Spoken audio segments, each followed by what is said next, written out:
Okay, welcome back folks. Professor Almeida here with a quick video on how to use the command line to test network connectivity. And what I have here is Windows 10 running in a VM.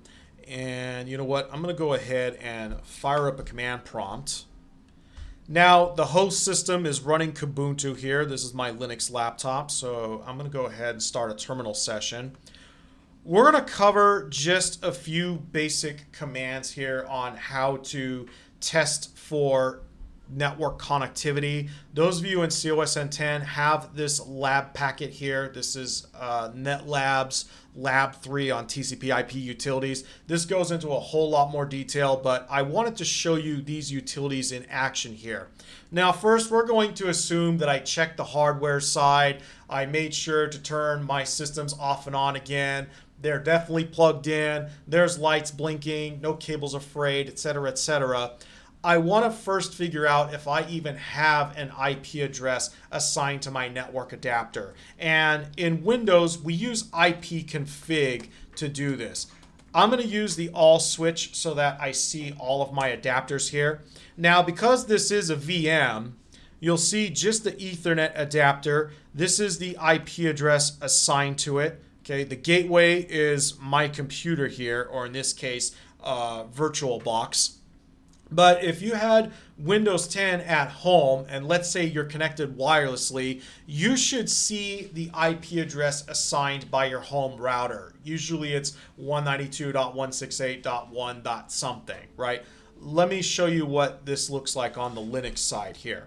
Okay, let me go ahead, bring up the terminal.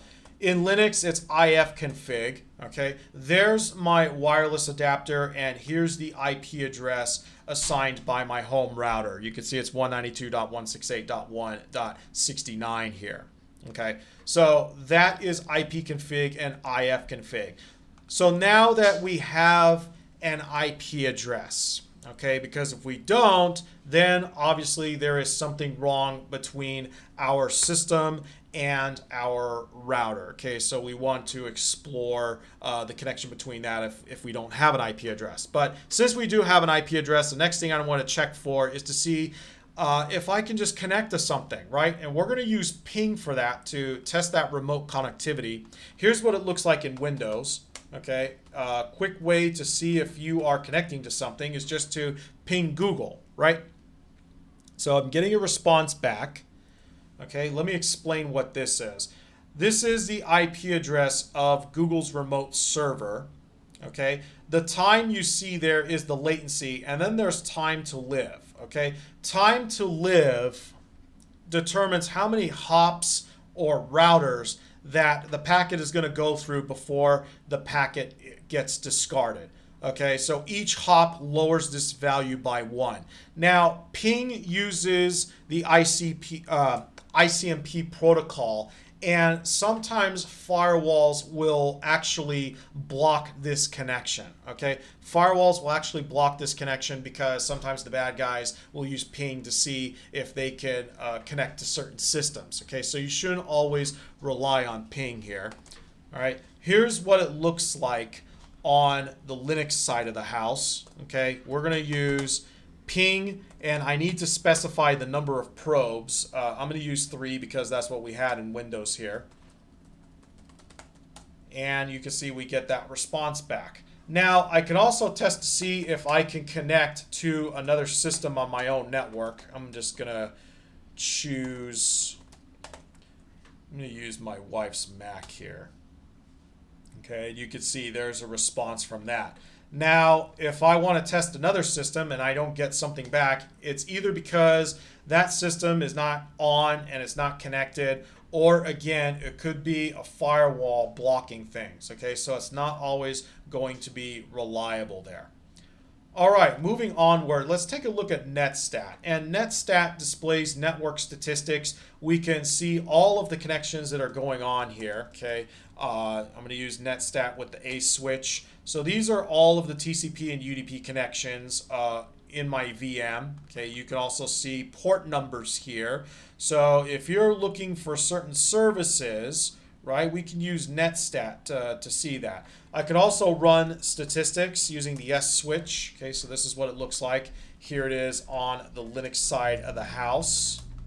Okay, very similar here. And finally, we have Traceroute. Okay, Traceroute is used to measure transit delays of packets across a network. If we want to figure out where things are getting bogged down, the bad guys or pen testers, they're not necessarily bad guys, but pen testers can also use Traceroute to get info about network infrastructure. And if pen testers can do that, then the bad guys can too. Okay, so let's Traceroute Google here, just to show you. And this will show you the number of hops or routers. The first one is my VM. The second one is my wireless gateway.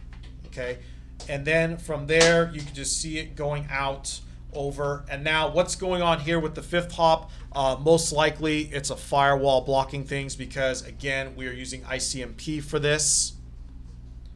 And if you'd like COSN 10 folks, you can read more about that here.